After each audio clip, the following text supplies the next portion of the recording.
Yes sir, कर लें start.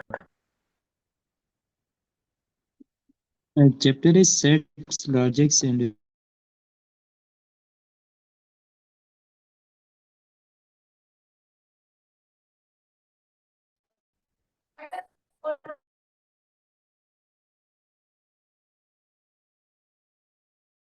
कर रहे हैं तो एक दूसरे के साथ रीजनिंग या आर्गुमेंटेशन कर रहे हैं। तो ये इसकी इलेक्ट्रेड मीनिंग है। नाउ हम किस तरह से डिफाइन करते हैं लॉजिक। हमारे पास क्या होता है, this is the study of methods and principles, यानी कि ऐसे तरीके या ऐसे उसूल बनाते हैं रीजनिंग के, एक दूसरे के साथ जब रीजनिंग करते हैं, यूज टू डिस्टिंग्विश, ताकि हमें पता चले कि कौन सा आर्गुमेंट हमारे पास वैलिड है और कौन सा हमारे पास इनवैलिड है। सही है। सो हम ऐसे तरीके या ऐसे प्रिंसिपल्स हम ढूंढते हैं कि वो हम रीजनिंग या आर्गुमेंट के टाइम हम इसकी यूज कर सके कि हमारे पास कोई आर्गुमेंट, कोई बात वैलिड है या वैलिड नहीं है। या इस तरह से भी कर सकते हैं, logic is a systematic process, क्योंकि साइंटिफिक मेथड या पूरे के पूरे वो लॉजिक यूज होती है ना। आप वैलिड रीजनिंग, सही है, वैलिड रीजनिंग अगर आप करना चाहते हैं तो आप लॉजिक यूज करेंगे थ्रू इनफेरेंस। ना इनफेरेंस क्या होता है, डिराइविंग कंक्लूजन, कोई ऐसा कंक्लूजन निकालना from that is known to be true. अगर आपके पास कुछ चीजें, कुछ बातें आपको पता है कि वो ऑलरेडी ट्रू है, तो उनके बेस पे कोई ऐसा कंक्लूजन निकालना, इसको हम लॉजिक कहते हैं। ये हमारे पास सिस्टमेटिक प्रोसेस होता है। या कुछ ये लोग इस तरह से कहते हैं, logic is the science and art of correct thinking, ये कहते हैं लॉजिक कहते हैं। सही है।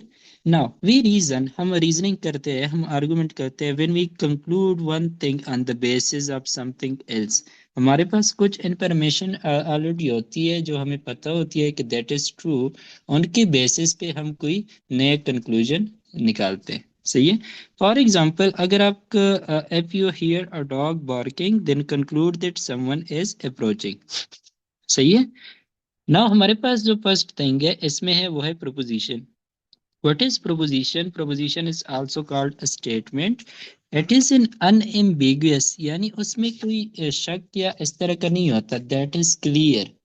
जिस तरह हम सेट में कहते हैं ना कि वेल डिफाइंड होना चाहिए, तो ये हमारे पास एक अनएम्बिगुअस, मतलब कि उसमें कोई कंफ्यूजन नहीं होती। सिंपल सेंटेंस, सिंपल सेंटेंस आपको पता है, डिक्लेरेटिव सेंटेंस आपको कहते हैं, like he lives in Peshawar, जिस तरह एग्जांपल दिए, या इस तरह के जिसमें कोई स्टेटमेंट सिंपल सेंटेंस हो, विच कन्वे अ कंप्लीट थॉट, जो कि एक कंप्लीट बात जो है वो अगले लिसनर तक पहुंचाता है। सही है।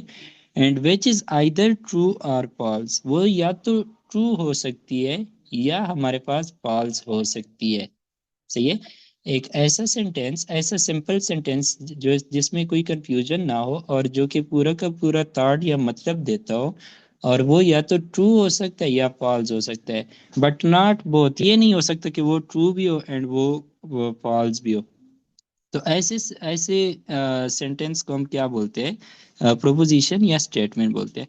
यहाँ पे सेंटेंस का मतलब सिर्फ इंग्लिश का सिंपल सेंटेंस नहीं। अगर कोई बंदा लिख ले 2 + 2 = 4, तो लाइक मैथमेटिकल सेंटेंसेस आप कह लें कि वो भी इंक्लूड है। तो ये उन हम सबको हम क्या कहते हैं, प्रोपोजिशन। लाइक कोई बंदा अपना आइडिया प्रपोज करता है तो उसको कहते हैं। सही है। ना प्रोपोजिशंस को हम किस तरह से डिनोट करेंगे, बाय स्मॉल लेटर्स, जैसे P, Q, R, S, इस तरह हम स्मॉल लेटर से प्रोपोजिशन को डिनोट करेंगे। ना एग्जांपल है हमारे पास कि कोई बंदा एक सेंटेंस बोलता है कि ही लिव्स इन पेशावर, वो पेशावर में रहता है। अब यहाँ पे मैंने इसको स्मॉल लेटर Q से डिनोट किया है। सही है। सो मैं किसी भी लेट्स पोजीशन है तो मैं यह, सही है। सो प्रोपोजिशन को हम स्मॉल लेटर से कहते हैं, हम लिखते इस तरह से कि वो जो जिस सिंबल से डिनोट करते हैं वो लिख लेते हैं, देन हम इस तरह दो डॉट्स डाल देते हैं। सही है, कॉलन। एंड देन हम अपना प्रोपोजिशन जो है, अपनी बात जो है वो लिख लेते हैं। जिस तरह यहाँ पे एक लिखा हुआ है कि आर एक प्रोपोजिशन है, मतलब एक बात को ही कहता है। वो बंदा क्या बात कहता है, वो कहता है 2 + 2 = 4 होते हैं, प्रोपोजिशन। एक और बंदा है, वो अपने प्रोपोजिशन को उसने एस का नाम दिया, तो उसका प्रोपोजिशन क्या है कि 2 + 2 5 होते हैं। सही है ना। यहाँ पे आप देख सकते हैं कि पहले बंदे ने, पहला जो हमारे पास एग्जांपल है, ही लिव्स इन पेशावर। अब यह पेशावर में वो रहता होगा या नहीं रहता होगा, सो हमारे पास दो केसेस होती है, आइदर ट्रू और फॉल्स। सही है। अब यहाँ पे दूसरे बंदे ने जो लिखा है 2 + 2 = 4, दिस इज ट्रू। सही है। And this is false. So अगर हमारे पास सिर्फ दो ऑप्शन हो, या तो कोई स्टेटमेंट ट्रू हो या फॉल्स हो, सही है, उसको हम प्रोपोजिशन कहते हैं। सही है ना। अब कोई ऐसा एग्जाम्पल क्या हो सकता है कि वो हमारे पास ट्रू भी हो या फॉल्स भी हो, या हमारे पास कोई भी ना हो। तो हम एक एग्जाम्पल देखते हैं नीचे, जो कि हमारे पास एक प्रोपोजिशन नहीं है। क्या कहता है कि अगर मैं दो नंबर एक्स एंड वाई दो इंटीजर्स हैं, अगर मैं उनको ऐड करता हूँ तो मेरे पास आंसर हमेशा पॉजिटिव यानी >0 आता है। तो क्या सब केसेस में ये ट्रू है? तो लेट्स सपोज एक्स मैं 1 ले लेता हूँ, वाई भी 1 ले लेता हूँ, यस यहाँ पे तो ट्रू है। अगर मैं एक्स को 2 ले लूँ, वाई को 0 ले लूँ, यस यहाँ पे भी ट्रू है। अगर मैं ऐसा कर लूँ कि एक्स को -1 एंड वाई को -3 लिख दो, देन यहाँ पे ये क्या है, फॉल्स है। सो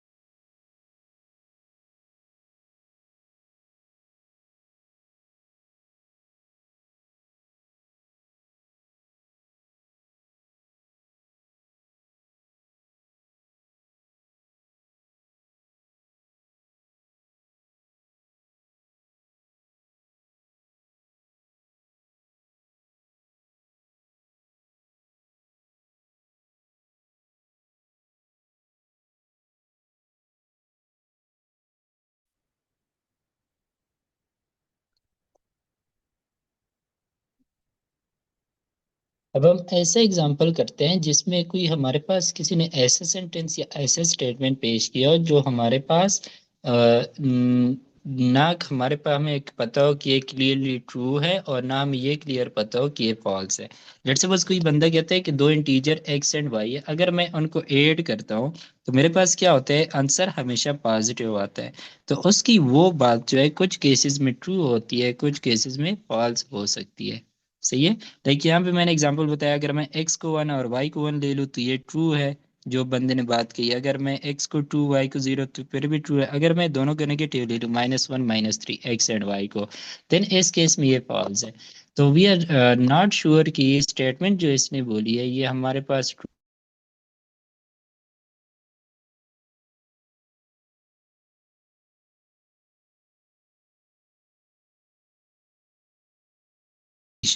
दिस स्टेटमेंट इज, ये डिक्लेरेटिव सेंटेंस होते हैं।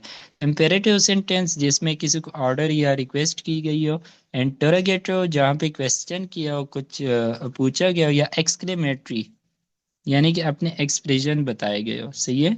सो ऐसे सेंटेंसेस जो होते हैं वो हमारे पास प्रोपोजिशन नहीं होते, उसको हम प्रोपोजिशंस नहीं कहते। लाइक एग्जांपल आपके सामने लिखी हुई है कि bring me a cup of T. अब इसमें बंदा ये तो नहीं सोचेगा ना कि इसने बात ट्रू की है या फॉल्स की है। सही है। It is an imperative sentence, उसको कप ऑफ टी लाने का बोला गया है। सो this is not a proposition, क्योंकि इसमें हम ये नहीं सोचते फिर कि इसने ये ठीक बोला है या गलत बोला है। सही है। Second is how old are you. यहाँ पे अभी क्वेश्चन है, दिस इज इंटरोगेटिव सेंटेंस। सही है। तो यहाँ पे आप आंसर में ये नहीं बोलेंगे आपने ट्रू या फॉल्स। सही है। जिस थर्ड एग्जांपल है, oh my God what a gift. सही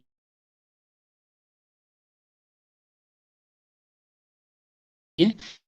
तो दिस इज एक्सक्लेमेटरी। हम सिंपल सेंटेंसेस हमारे पास प्रोपोजिशंस हो सकती है, उस केस में हो सकती है जब हमारे पास ये क्लियर हो कि ये या तो हमारे पास ट्रू होगा या फॉल्स होगा। व्हेन इट इज एम्बिगुअस, यानी कि जिस तरह ये वाला केस था हमारे पास, तो इस तरह केस में ये हमारे पास प्रोपोजिशन नहीं होता।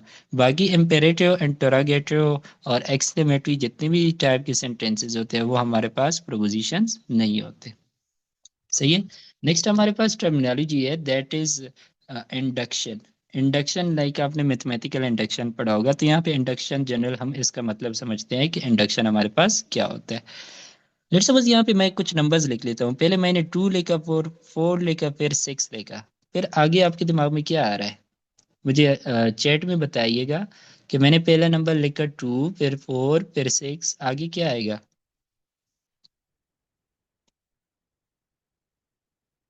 आगे आपके पास 8 आ गया। नेक्स्ट क्या आएगा उसके बाद? 10 आएगा। उसके बाद क्या आएगा? 12 आएगा। इसी तरह से चलता रहेगा। तो यहाँ पे आपने क्या कर लिया? आपने पहले तो एक ऑब्जर्वेशन कर ली, आपने ये तीनों नंबर देख लिए। सही है। पहला स्टेप आपने क्या किया? आपने ये नंबर देख लिए। दूसरा स्टेप आपने ये कर लिया कि यहाँ पे पहले स्टेप आपके पास थी रिकॉग्निशन ना ऑब्जर्वेशन। सही है। पहला स्टेप आपने ये किया कि आपने ऑब्जर्व किया कि कौन कौन से नंबर है। दूसरा स्टेप कि आपने इसमें पैटर्न देखा, आपने रिकॉग्नाइज द पैटर्न। सही है। फिर तीसरा आपने क्या किया कि इन दोनों के बेसिस पे आपने क्या किया? एक कंक्लूजन निकाला, जनरल कंक्लूजन निकाला कि आगे टर्म्स जो होंगे वो क्या होंगे। आपने प्रिडिक्शन कर ली। थर्ड स्टेप आपने प्रिडिक्शन या जनरलाइज्ड कर लिया। सही है। So this method is called induction, जिसमें आप कुछ स्पेसिफिक चीजें देख लेते हो, उसमें पैटर्न रिकॉग्नाइज कर लेते हो और उसके बेसिस पे आप एक जनरल कंक्लूजन निकाल लेते हो। This method is called induction. Like यहाँ पे इस सीक्वेंस में फिर हमारे पास 1 है, फिर मैंने 4 लिखा, फिर मैंने 9 लिखा। अगला नंबर आपके ख्याल में कौन सा आएगा?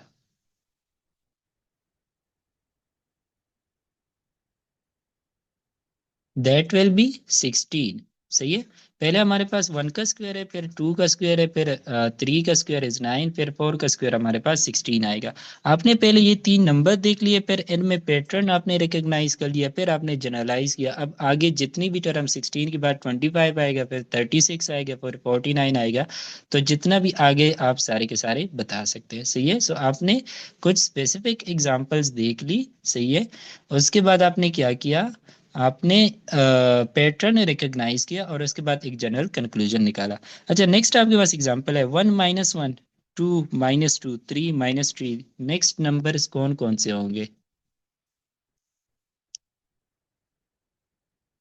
आपके पास? कुछ ऑब्जर्वेशंस आपके पास है, आपने उसमें पैटर्न देखे कि ये हमारे पास इंटीजर्स है, प्लस माइनस के फॉर्म में आ रहे हैं। सही है। तो नेक्स्ट आपके पास 3 तक चले गए, तो नेक्स्ट आपके पास 4 होगा। सो इंडक्शन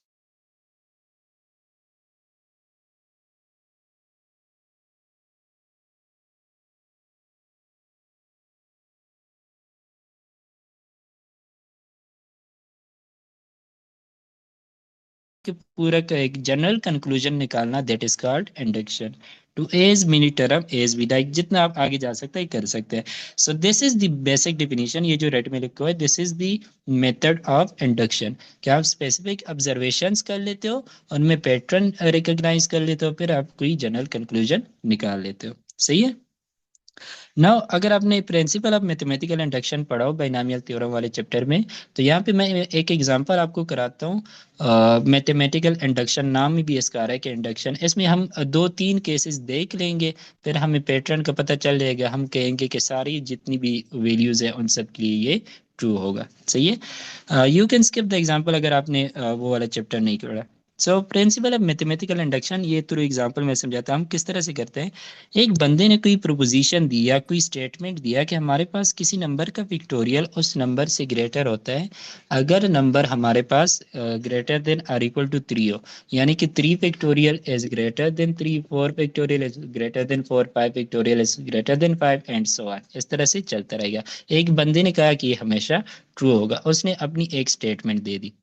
अब हम क्या करते हैं कि प्रिंसिपल ऑफ मैथमेटिकल इंडक्शन कहता है कि आपके पास जो आपको ये इंटरवल इनइक्वालिटी ये वाली दी गई हो, इसमें सबसे पहला नंबर क्या आता है? n इज इक्वल टू 3 आता है।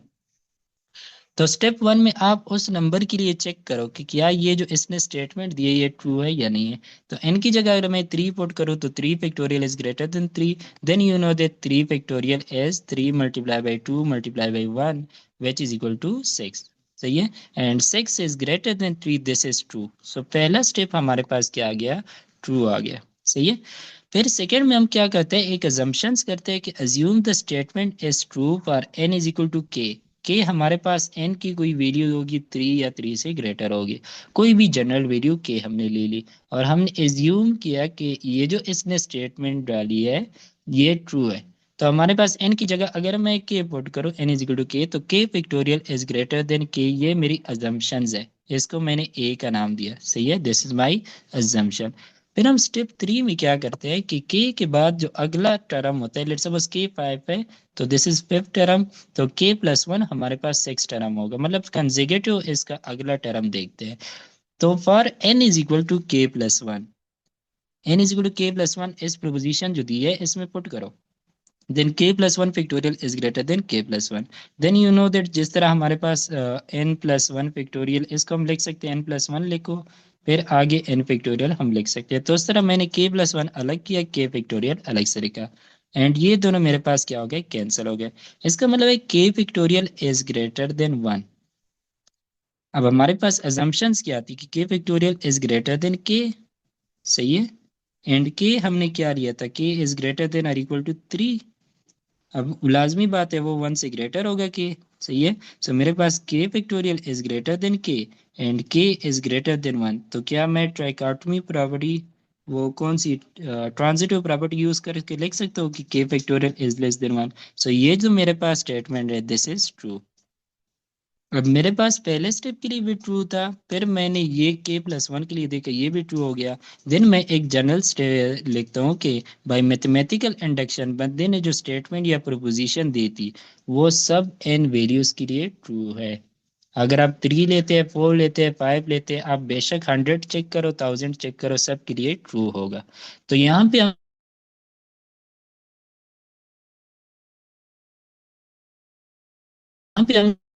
हमने कुछ स्टेप की है।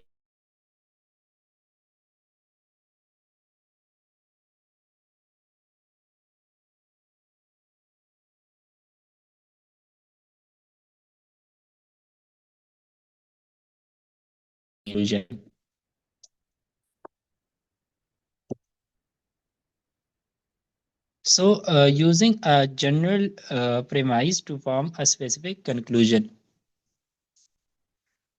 हम एक जनरल प्रेमाइज मतलब एक जनरल फार्मूला या जनरल स्टेटमेंट जो कि ट्रू हो मोस्ट ऑफ द केसेस में, उससे हम एक स्पेसिफिक कंक्लूजन अगर हम निकाल दे, तो उसको हम कहते हैं डिडक्शन। मतलब एक पूरा का पूरा एक लॉ है जो कि बहुत सारी चीज़ों पे अप्लाई होते हैं, हम उसको एक स्पेसिफिक चीज़ पे अप्लाई करना स्टार्ट कर दें, then that is called deduction. मतलब हम डिड्यूस करें उसको, कम ज़्यादा जनरल पे अप्लाई होता है और उसको हम एक स्पेसिफिक के लिए यूज़ कर रहे हैं, दैट इज डिडक्शन। नाउ हम एग्जांपल से समझते हैं कि हमारे पास डिडक्शन क्या होगा। You know that prime numbers कौन कौन से होते हैं जिनके सिर्फ दो ही फैक्टर हो, तो वो हमारे पास होते हैं two, three, five, seven, eleven, thirteen, seventeen, nineteen, twenty three, इस तरह चलता जाएगा। नाउ प्राइम नंबर में क्या है कि टू हमारे पास इवन है, इसके अलावा बाकी सारे अगर आप देखिए ये सारे के सारे ऑड है।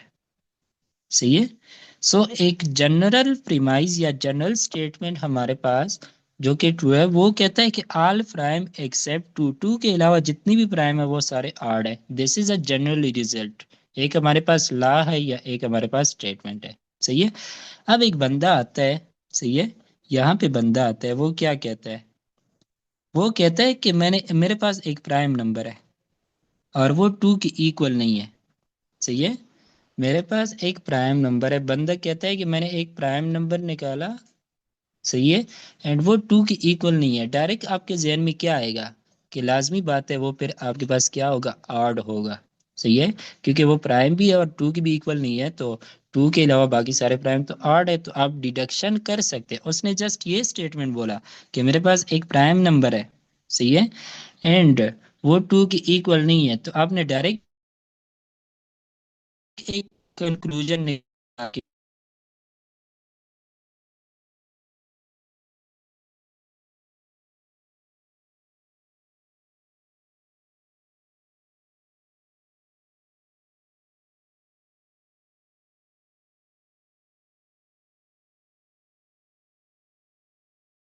जनरल रिजल्ट या एक जनरल प्रेमाइस होता है, उसको हम अप्लाई करते हैं एक स्पेसिफिक केस पे।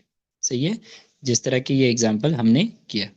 नाउ नेक्स्ट जो हमारे पास चीज है that is Aristotelian and non Aristotelian logic. अब इसमें क्या होता है कि हमारे पास deductive logic in which every statement is regarded is either true या फॉल्स।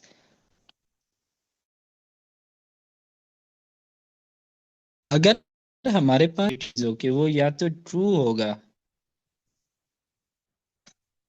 अगर हमारे पास सिर्फ दो ही पॉसिबिलिटीज हो, किसी स्टेटमेंट किसी ने दे दी, प्रोपोजिशन दे दी, अगर उसके सिर्फ दो ही पॉसिबिलिटीज हो कि वो या तो ट्रू होगा या फॉल्स होगा, और उसके अलावा कोई भी थर्ड पॉसिबिलिटी ना हो, तो ऐसे लॉजिक को क्या कहते हैं? ऐसे स्टेटमेंट को एरिस्टोटेलियन लॉजिक कहते हैं।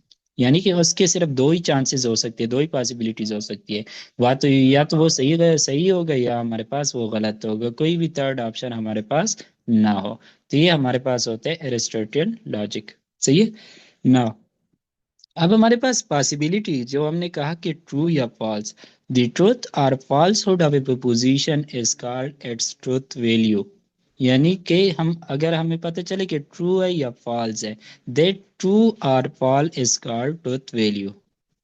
सही है? अगर स्टेटमेंट हमारे पास ट्रू है तो हम उसकी ट्रूथ वैल्यू क्या होगी? ट्रू होगी। अगर स्टेटमेंट हमारे पास गलत है तो उसकी ट्रूथ वैल्यू क्या होगी? False. It is like truth test. सही है? लाई डिटेक्टर जिस तरह आपके पास होता है, अगर आपके पास स्टेटमेंट आपने गलत बोली तो वो आपको फॉल्स बोलेगा, अगर स्टेटमेंट आपने ठीक बोली वो आपको ट्रू बोलेगा। सही है? सो दैट फॉल्स और true is called the truth value of the proposition. ना हमारे पास एग्जांपल है, एक प्रोपोजिशन लिखे हुए हैं कि 2 + 2 = 4। इसकी ट्रूथ वैल्यू क्या होगी? मुझे चैट में बताइएगा। 2 + 2 = 4, इसकी ट्रूथ वैल्यू क्या होगी? ट्रू। 2 + 2 हमारे पास ये होता है। सही है? अच्छा, नेक्स्ट 2 + 2 = 5,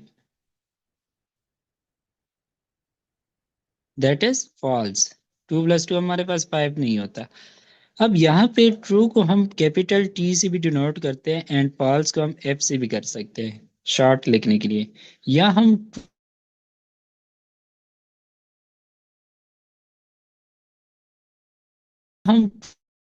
ट्रू जो स्टेटमेंट होता है उस सही है टी एंड एफ लिखते हैं, या हम ट्रू के लिए 1 यूज करेंगे और फॉल्स के लिए क्या यूज करेंगे? 0 यूज करेंगे। सही है? नाउ अगर हमारे पास कोई ऐसा लॉजिक हो, logic in which there is a scope या there is a chance of third और फोर्थ पॉसिबिलिटी, जिसमें दो से ज्यादा पॉसिबिलिटीज एग्जिस्ट कर सकते हो, उस तरह के स्टेटमेंट को या प्रोपोजिशन को क्या कहते हैं? नॉन एरिस्टोटियन लॉजिक कहते हैं। सही है? नाउ नेक्स्ट हमारे पास है कंपाउंड प्रोपोजिशन। कंपाउंड प्रोपोजिशन हमारे पास क्या होता है कि हम दो या दो से ज्यादा बातें आपस में मिला लें, दो या दो से ज्यादा बातें आपस में कंबाइन कर ले, तो उसको हम क्या कहेंगे? Compound proposition. जिस तरह इंग्लिश में कंपाउंड सेंटेंसेस होते थे ना, एंड लगा लेते बीच में आ या वाइल, इस तरह के वर्ड्स लगा लेते थे तो वो एक दूसरे के साथ कंबाइन हो जाते थे। तो यहाँ पे उसको हम प्रोपोजिशन कह रहे हैं। तो टू और more simple proposition are combined by using logical connectives. Logical connectives हम आगे डिटेल्स में सारे पढ़ते जाएंगे, एंड और नॉट और इस तरह की चीजें, एम्प्लाइज, तो वो हम डिटेल में आगे पढ़ते जाएंगे। सो हम लॉजिकल कनेक्टिव से जो कि दो या दो से ज्यादा हमारे पास प्रोपोजिशन को कनेक्ट करता है। सही है? अब यहाँ पे हमारे पास लेट्स सपोज ये वाला देखे कि एक्स या तो हमारे पास क्या होगा? ये एक्स हमारे पास या तो 3 से ग्रेटर है या -3 से लेस है। सही है? तो यहाँ पे दो बातें हैं कि एक्स 3 से ग्रेटर है और दूसरी है कि हमारे पास 3 से लेस है, और बीच में आर लिखा हुआ है। तो यहाँ पे दो स्टेटमेंट जो है वो हमने कंबाइन कर ली। इस तरह के प्रोपोजिशन को हम क्या कहेंगे? कंपाउंड प्रोपोजिशन कहेंगे। एंड यू नो दैट हमारे पास ये केस कब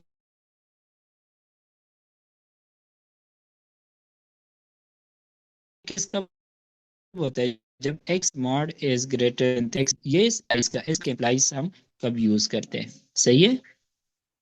सो अगर हम दो या दो से ज्यादा प्रोपोजिशंस को थ्रू लॉजिकल कनेक्टिव्स कंबाइन करते हैं तो उसको हम कंपाउंड प्रोपोजिशन कहेंगे।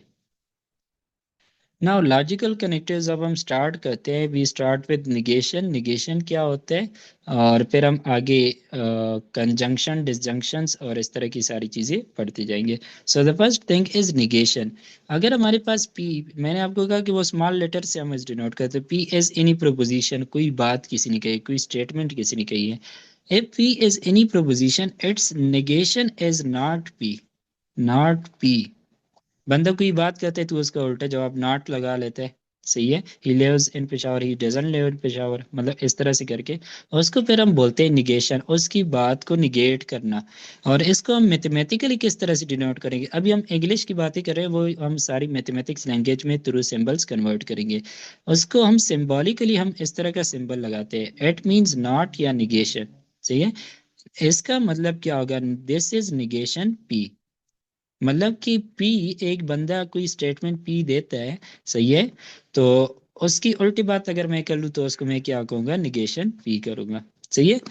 अब नॉट ट्रू, नॉट ट्रू हमारे पास क्या होता है, वो फॉल्स होता है ना, अगर कोई स्टेटमेंट ट्रू नहीं है तो क्या होगा, फॉल्स होगा। नॉट फॉल्स हमारे पास क्या होता है, ट्रू होता है। अब मैथमेटिकल लैंग्वेज में मैं क्या लिखूंगा, ट्रू मेरे पास वन है, ट्रू को हम वन से डिनोट करते हैं, नॉट को हम निगेशन से, और फॉल्स हमारे पास जीरो होता है। तो मैं यहाँ पे लिखूंगा कि निगेशन वन इज जीरो। सही है, या निगेशन टी इज एफ। सही है, यहाँ पे मैं लिख सकता हूँ नॉट मेरे पास निगेशन हो गया, जीरो इज वन। तो यहाँ पे मैं लिखूंगा negation zero is one. Zero का उलट वन होता है, या ट्रू का उलट फॉल्स होता है। सही है, सो हम इसको थोड़ा थोड़ा करके मैथमेटिकल लैंग्वेज में कन्वर्ट कर रहे हैं। नाउ अब हमारे पास ये है, इसका हम ट्रुथ टेबल बनाते हैं कि हमारे पास जितनी भी ट्रुथ वैल्यूज पॉसिबल होती है वो हम सारे के सारे अगर एक टेबल में लिख ले, उसको हम कहते हैं ट्रुथ टेबल। अब हमारे पास कोई एक बंदा है, वो स्टेटमेंट पी देता है, तो लेट सपोज वो कहते, वो हमारे पास ट्रू है, या वो फॉल्स भी हो सकती है। सही है, सो अगर स्टेटमेंट मेरे पास ट्रू है तो उसका निगेशन, निगेशन पी क्या होगा हमारे पास, अगर if P is true then negation P हमारे पास क्या होगा,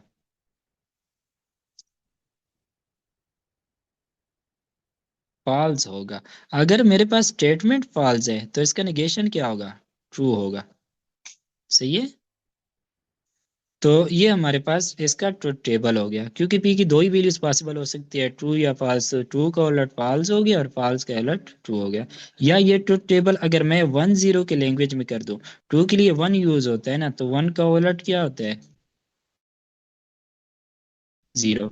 जीरो का निगेशन क्या होता है, वन, निगेशन ऑफ जीरो। सही है। Now P and negation P, इनको हम कंट्राडिक्टरी स्टेटमेंट भी बोल सकते हैं, मतलब एक दूसरे के आमने सामने, एक की एक बात करते हैं, दूसरा दूसरी बात करता है।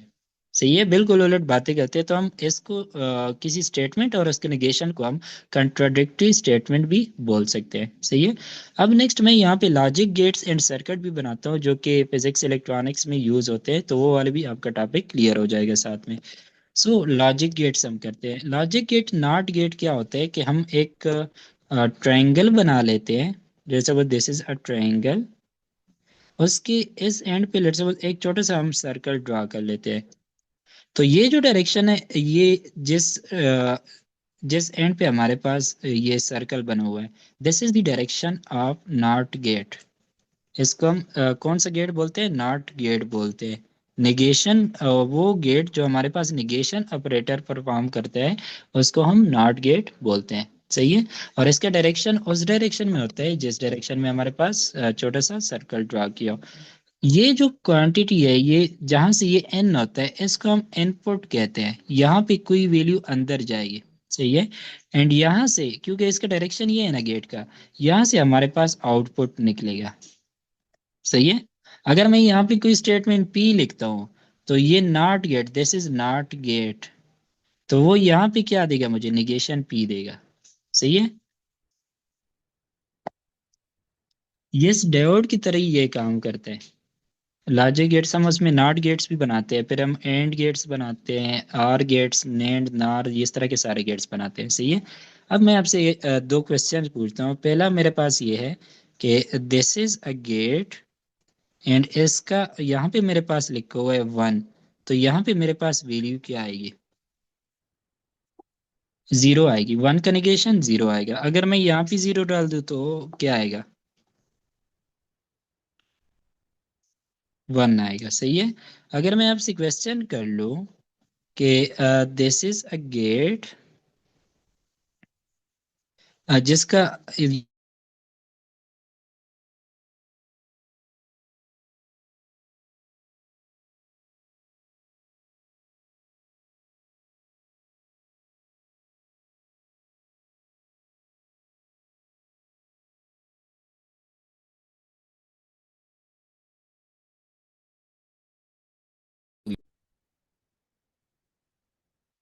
ये हमारे पास यहाँ पे क्वेश्चन है मेरे पास कि ये गेट बना हुआ है, सही है। यहाँ पे ये इसका सर्कल है, इसका यहाँ पे 1 लिखा हुआ है, तो यहाँ पे क्वांटिटी क्या होगी? जीरो होगी। क्योंकि जीरो अगर इनपुट जाएगा, इनपुट यहाँ पे ये क्या है, ये इसका इनपुट है या आउटपुट है? This is output. ये जो सर्कल के करीब वाला होता है, दिस इज आउटपुट, और दूसरे एंड से ये हमारे पास इनपुट होगा। अब मेरे पास आउटपुट 1 आया है, इसका मतलब,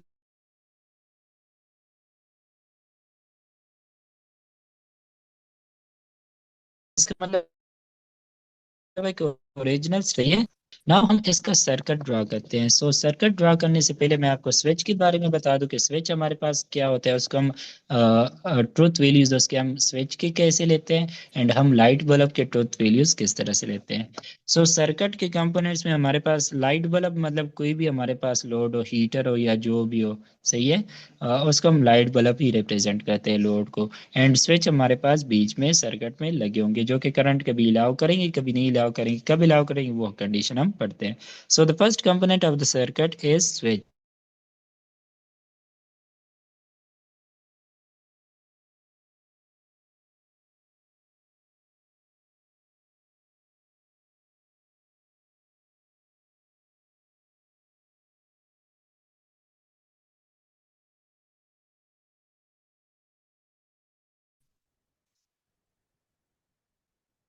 इस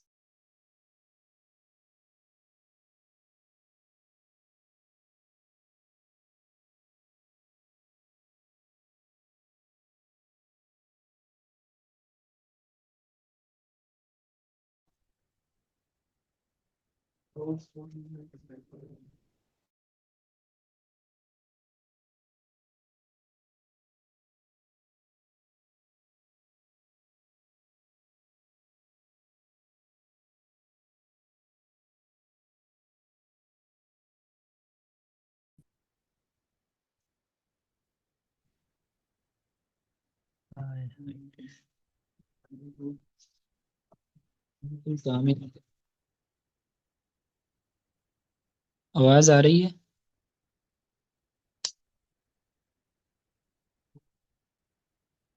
अच्छा, हमारे पास सर्किट के हम पहले कंपोनेंट्स करते हैं। एक हमारे पास स्विच होता है, सही है। अब लेट्स सपोज यहाँ पे ये मेरे पास किसी एंड पॉइंट्स पे किसी बैटरी के साथ अटैच है, ये वायर्स है, सही है। ये मेरे पास ये जो चीज़ है, this is switch.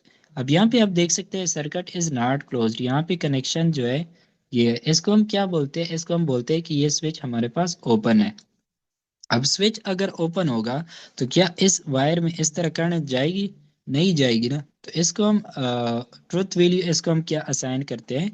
Zero assign करते हैं। सो अगर हमारे पास स्विच ओपन है तो उसकी ट्रुथ वैल्यू क्या होगी? जीरो होगी।